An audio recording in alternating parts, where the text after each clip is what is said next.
Assalamualaikum warahmatullahi wabarakatuh. Hai para pencinta catur dan para catur mania, selamat datang kembali di Legenda Catur Dunia.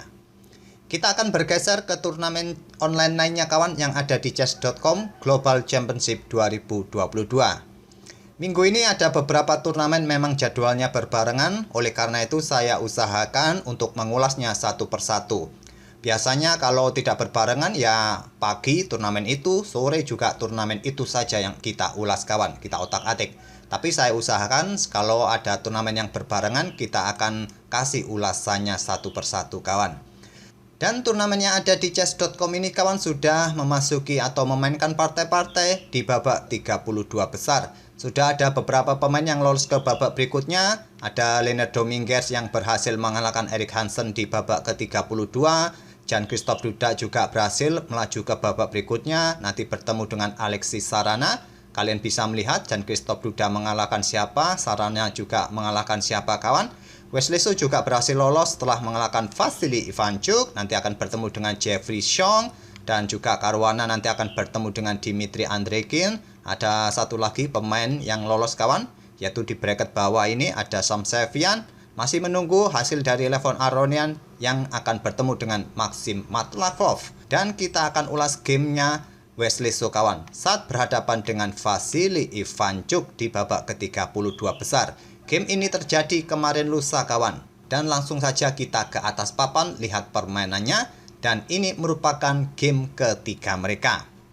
Total mereka memainkan 3 game kawan. Dan 3-tiganya dimenangkan oleh Wesley Su. Ini merupakan game ketiga, di mana putih dipegang oleh Vasily Ivanchuk bermain dengan pion D4, kuda F6, pion C4, pion E6, kuda C3.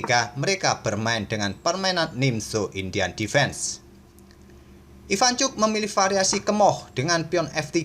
Jelas tujuannya untuk mendapatkan kontrol di peta G4, peta E4 untuk dukungan pion E4-nya untuk mendapatkan kontrol peta pusat kawan tentu saja.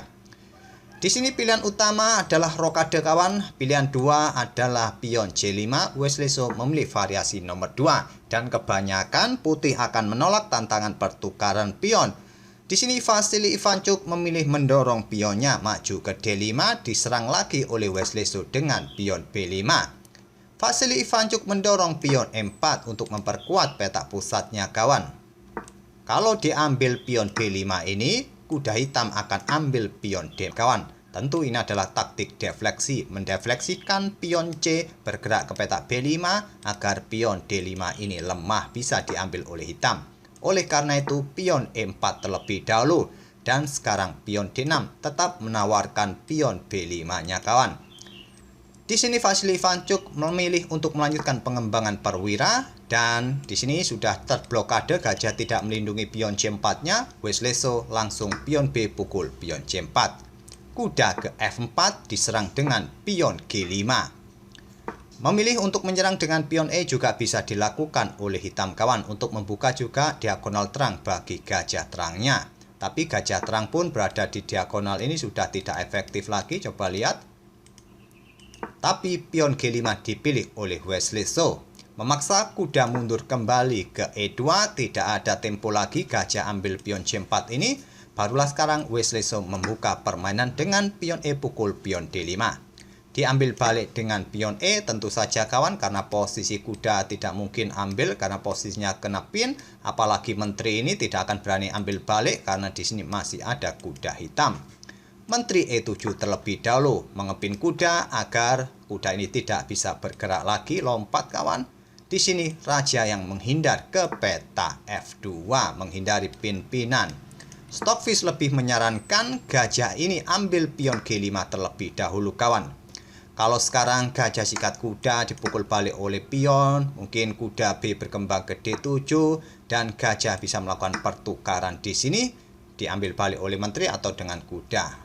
Dan nanti menteri bisa bergerak ke peta C2 atau ke peta D2 untuk melindungi pion jika menteri yang ambil gajah ini. Menteri D2 bisa dilanjutkan oleh putih.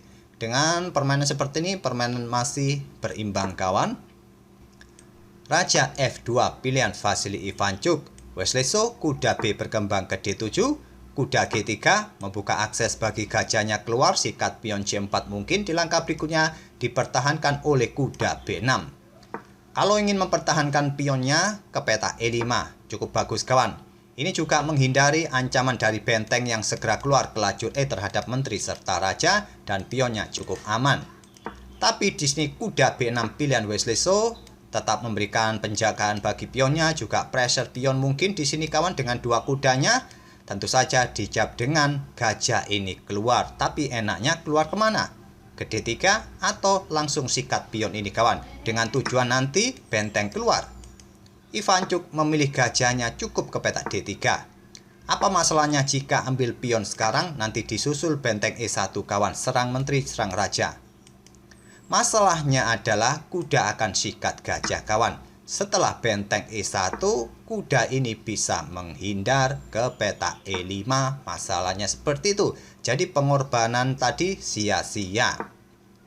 Vasily Ivanchuk mengorbankan gajahnya di sini. Dengan tujuan kalau diterima tentu saja benteng E1.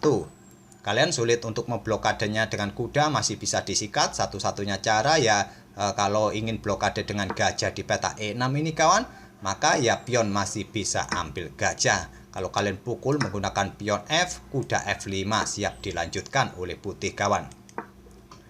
Langkah terbaik juga dilakukan oleh Wesley So untuk mengantisipasi ancaman itu kawan, dengan gajah sikat kuda terlebih dahulu agar penjaga pion D5 berkurang kawan setelah diambil balik oleh pion B. Di sini Wesley So harusnya bisa rokade langsung, juga bisa kawan, karena putih juga kehilangan tempo di langkah berikutnya karena gajahnya terancam.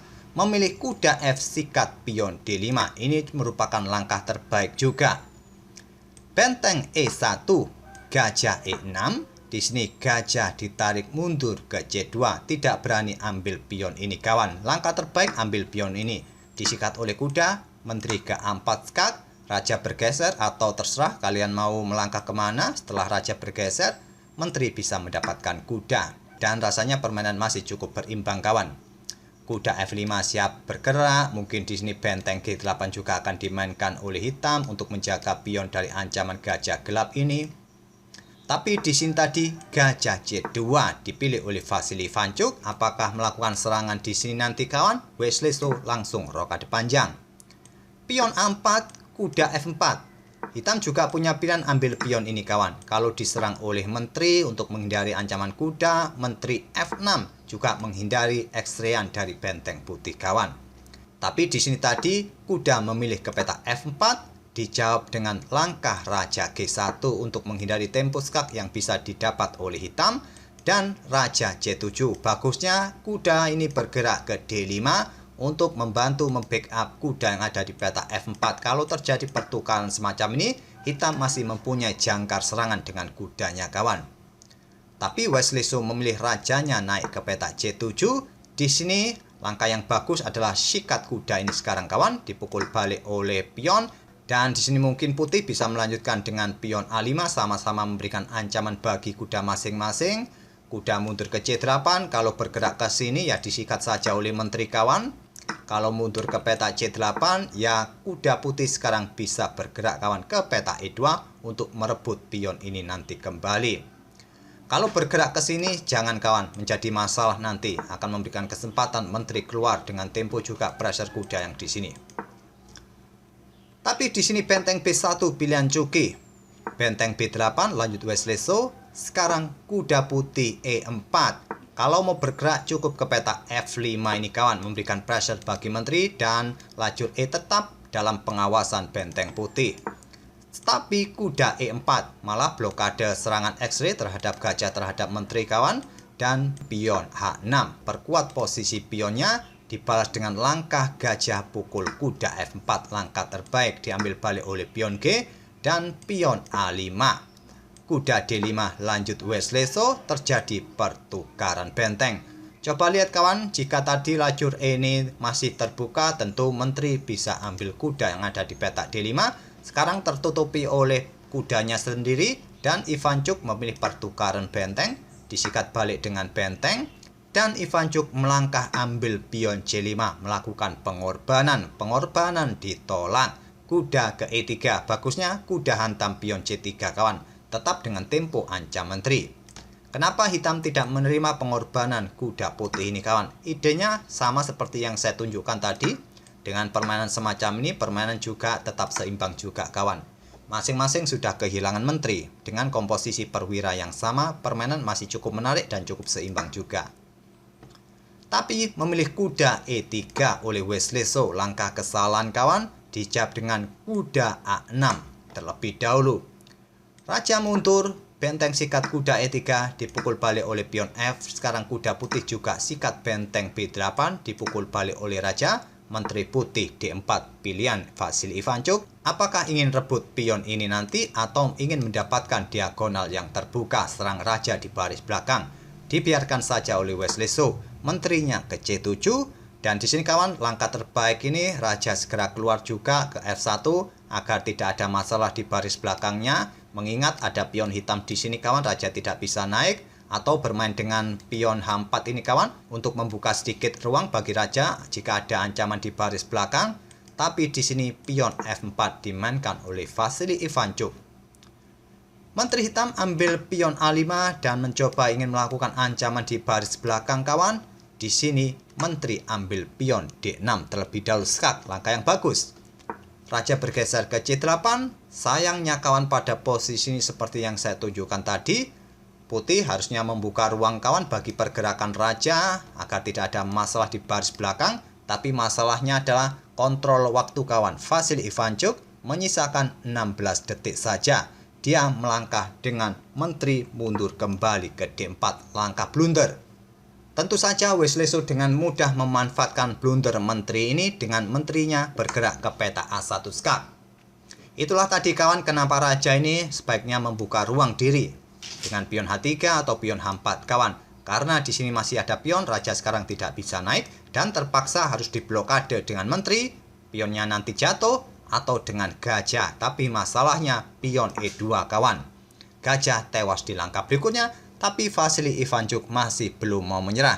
Dengan sisa 3 detiknya kawan, dia mencoba melakukan skak-skak yang beruntun bertubi-tubi untuk mendapatkan langkah remis kawan. Tapi sayangnya Wesley So juga masih mempunyai waktu yang cukup untuk memilih peta yang bagus bagi rajanya. Setelah menteri B8 ini, Wesley So sempat melakukan blunder raja C6 kawan. Tapi tidak diikuti langkah terbaik dari Vasily Ivanchuk memilih peta A8. Memilih peta E8 kawan, masih memberikan kesempatan bagi menteri putih untuk melakukan skak-skak yang bertubi-tubi. Tapi memilih peta A8 selepas raja bergerak ke C7 ini kawan, sudah tidak punya kesempatan lagi melakukan skak. Dan di posisi ini Vasily Ivanchuk menyerah. Tak perlu kita lanjutkan lagi, di langkah berikutnya ya pion ini bisa jadi menteri baru kawan. Dan dengan kemenangan 3 kali ini mengantarkan Wesley So lolos ke 16 besar dan nanti akan bertemu dengan Jeffrey Song. Semoga permainan dari kedua pemain tadi bisa menghibur kalian dan kita akan bertemu di video-video berikutnya. Terima kasih. Wassalamualaikum warahmatullahi wabarakatuh.